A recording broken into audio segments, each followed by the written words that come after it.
So I just got done watching the Flash season 2 finale. I'm a little late with this review, not too late, but kind of late. But I don't care because I just watched it and it is probably everything that I wanted in a Flash season 2 finale. Even though I had problems with Civil War was everything I wanted in a Marvel movie, and Flash also in that same vein was total fan service. Total everything perfect, just the way I wanted it. So there seems to be some confusion over the time remnants. I've been talking to some people and they don't really remember the time remnants being explained.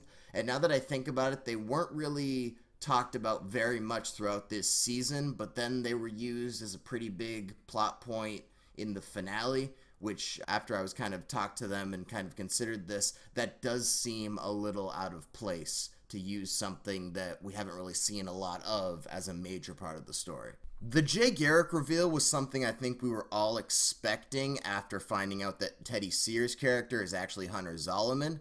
I was just expecting them to put a little silver in Teddy Sears' hair and call it a day. I think making John Wesley Shipp the real Jay Garrick was pretty much the best thing that The Flash could have done, and probably one of the better things they've done overall with this series, because ever since season 1, when we found out there was a future version of The Flash in which, Flash disappears in Crisis, there were all those rumors starting that John Wesley Shipp was going to play a 50-year-old Barry Allen. And now I feel like the writers are kind of playing to that with this kind of character change for John Wesley Shipp, and that's really cool to see. Also, I've been waiting all season for Wally to find out that Barry is Flash, and just like they did with Iris, just like they did with all the people who found out Green Arrow was Oliver Queen, they friggin' pulled back from having any sort of drama be caused by Wally finding out that Barry is Flash. Not only do the writers on these shows have a problem with these characters' identities being secret among any of the characters in the main roster,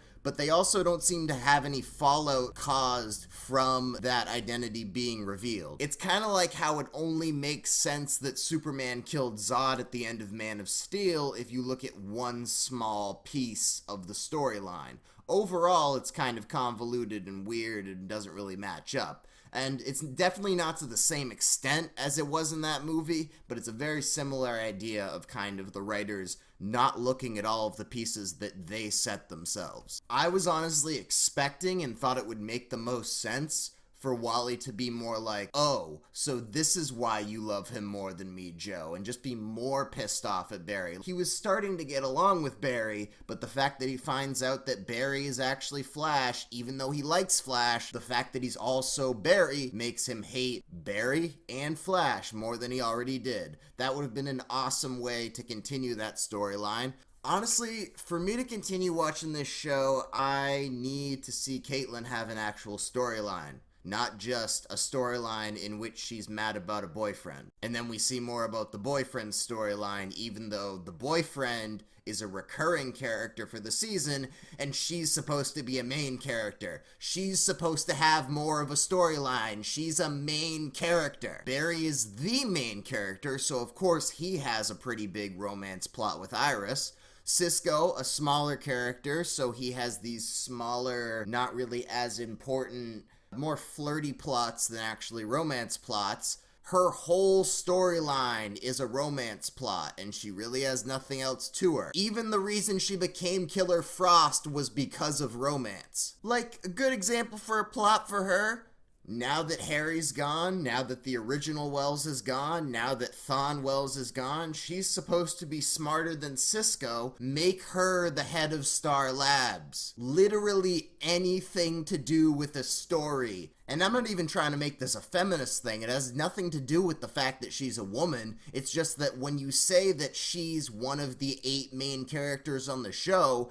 you have a responsibility to flesh out her character beyond just being broken up about the deaths of other characters. I also don't think Flash has a problem with women because they've really developed Iris. Like, really, she's moving forward in her journalism storyline, which is very close to the comics. Eventually she becomes a reporter in the comics. So she is actually a fully developed character. Caitlin, not so much. I know I said this episode was everything I wanted in a Flash episode, but reflecting on it has really kind of opened some Pandora's boxes. I apologize, YouTube. I do like how they seem to be slow burning Wally and Jesse's powers. If you remember at the end of 2 episodes ago, they got hit with the Speed Force or something like that to do with the Speed Force. And assumedly that's going to give them powers. It gave them powers in the comics, but they haven't mentioned anything about it in the last 2 episodes, which is good. I think it's smart to save that until season 3. Season 2 was already pretty cluttered with everything else. So the thing that got me super amped for next season, putting aside the fact that we're probably going to be living in an alternate Earth 1 after that final scene in the finale, is I'm really excited to see how Barry and Jay interact. I feel they're going to be drawing a lot of parallels between Cisco and Wells, because Wells was very much a father figure to Cisco, and that's ramped up to 11 because Henry was literally Barry's father. You know the deal. Let me know what you thought about the episode in the comments. I will read them and respond. Like, subscribe, and give me a high five.